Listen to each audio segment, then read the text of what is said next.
नमस्कार। जय काशी विश्वनाथ। काशी के साथ मेरी भक्ति का एक गहरा और विशेष नाता रहा है।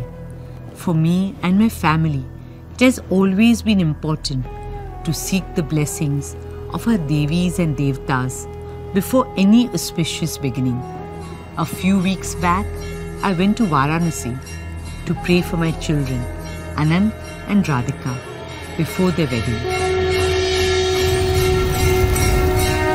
I've always been fascinated by Kashi, the oldest living city, the city of light, the cradle of Indian civilization.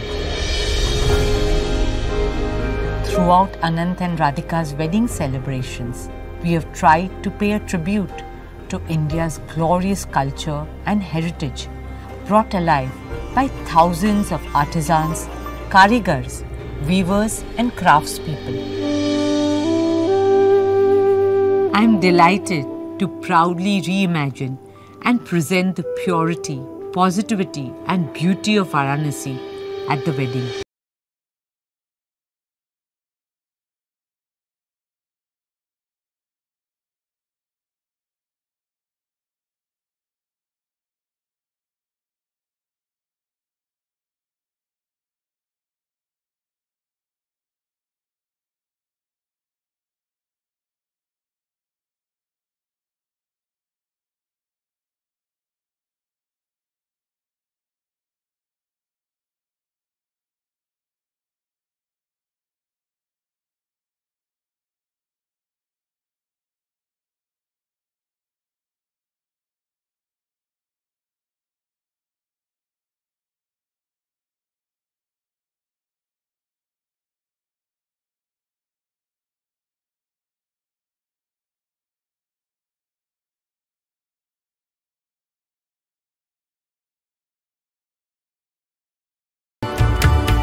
మరిన్ని ట్రెండింగ్ వీడియోల కోసం న్యూస్ 18 తెలుగు యూట్యూబ్ ఛానల్ ను సబ్స్క్రైబ్ చేసుకోండి.